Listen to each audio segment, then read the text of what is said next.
तुम मेरी मदद कर दो। मेरे ऊपर एक शेर ने हमला किया है। मेरी बछड़ी को मैंने झाड़ियों के पीछे छुपा दिया है। तुम उसकी देखभाल करो। भगवान तुम्हारा भला करेगा। कभी कोई तकलीफ नहीं होगी। तुम तो बोलती हो, तुम कोई साधारण गाय नहीं लगती। मैं साधारण गाय नहीं हूँ।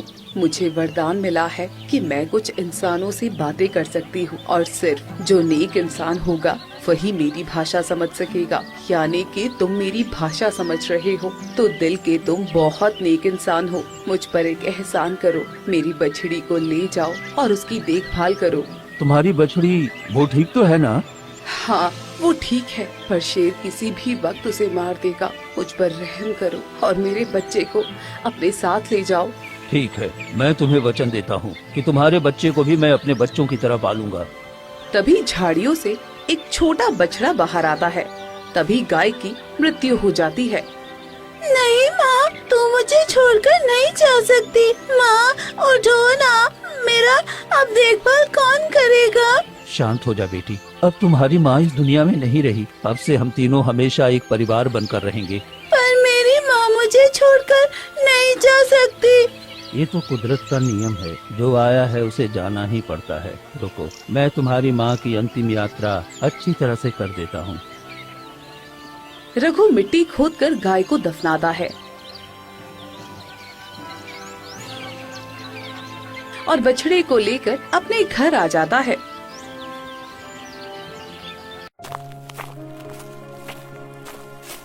पिताजी, पिताजी, आपके आने में इतना वक्त कैसे लग गया? आप ठीक तो है ना? हाँ, मैं बिल्कुल ठीक हूँ बेटा। और देखो बेटा, तू कहता रहता था ना तेरा कोई अच्छा दोस्त नहीं है। मैं तुम्हारे लिए एक अच्छा दोस्त लेकर आया हूँ। क्या सच में पिताजी? कहाँ है मेरा दोस्त? ये देखो, एक बछड़ी है, एक गाय का बच्चा है जो बिल्कुल अनाथ है। अब हम तीनों एक परिवार की तरह रहेंगे। क्या सच में? तब तो बहुत मजा आएगा पिताजी। लेकिन ये देख नहीं सकता है।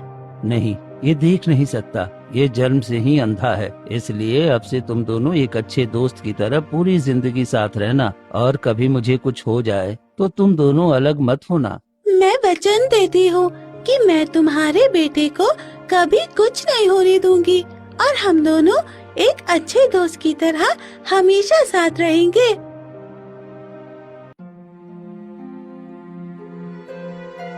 दिन रात की मेहनत से धीरे धीरे समय बीतता है और देखते ही देखते 10 साल बीत जाते हैं।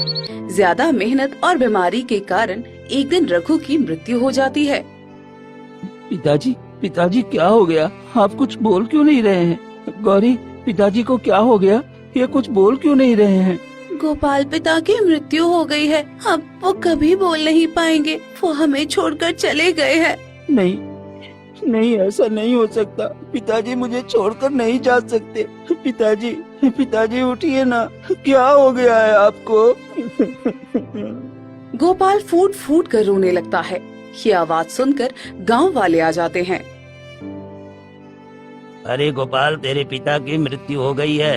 अरे अब क्या होगा इस बेचारे अंधे का? अब तो इसका दुनिया में कोई नहीं है। कैसे ये अपने पिता का अंतिम संस्कार करेगा? हाँ, तुम ठीक कहते हो भाई। अरे जब से ये पैदा हुआ है, एक तो अंधा पैदा हुआ, ऊपर से इस बेचारे को इतना परेशानी और इतना काम करना पड़ा कि देखो, वक्त से पहले ही चला गया। अब पता नहीं इस अंधे का क्या होगा। हाँ हाँ, लगता है यही अपशगुन है। जन्म लेते लेते अपनी माँ को खा गया और देखो अब अपने पिता को भी खा गया। ऐसे अपशगुन को तो हमारे गाँव में भी नहीं होना चाहिए। आप लोग ये कैसी बातें कर रहे हो? मेरे पिताजी की मृत्यु हो गई है और आप लोग अभी भी उल्टी सीधी बातें कर रहे हो। चले जाओ यहाँ से। अगर मेरे गम में शामिल नहीं हो सकते तो कम से कम मुझे ताना मत मारो, ये ठीक नहीं है। अरे इसकी अकड़ तो देखो, एक तो ये अंधा है और ऊपर से इसकी हालत इतनी कमजोर है। अरे अब तो संभल कर बात किया कर। एक तू और एक ये तेरा गाय, तुम दोनों क्या कर लोगे? पूरे गाँव में तो भूखे मरोगे। सभी गांव वाले वहाँ से चले जाते हैं। गोपाल, अपना दिल छोटा मत करो। गांव वाले तो ताने देते हैं। मैं तुम्हारी जिम्मेदारी उठाऊंगी। तुम्हें कुछ भी नहीं होने दूंगी। तुम्हारे पिता को वचन दिया था, उन्होंने मुझे अपना समझा, तो मैं तुम्हारा सहारा बनूंगी। तुम्हारी अच्छी तरह देखभाल करूंगी। गोपाल और गौरी मिलकर रघु का अंतिम संस्कार करते हैं। कुछ दिन बीतते हैं।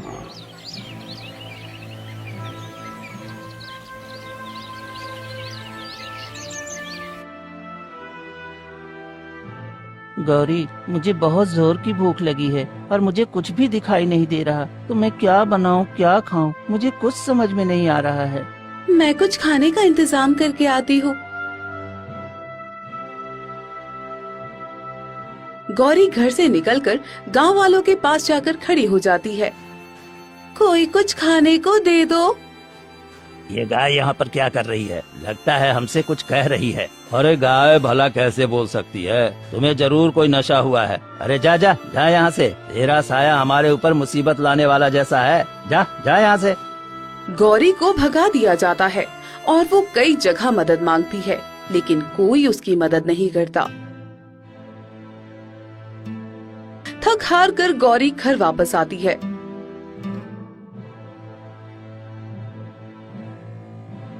क्या हुआ गौरी, कहीं कुछ खाने का इंतजाम हुआ क्या?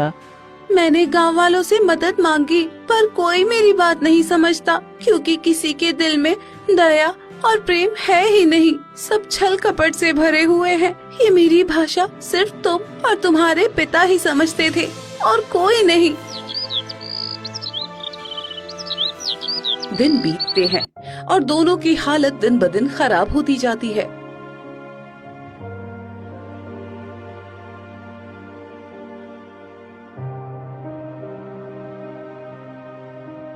गौरी, चलो मैं तुम्हारे साथ चलता हूँ, शायद कोई हमारी मदद कर दे। दोनों एक गांव वाले के पास जाकर कहते हैं,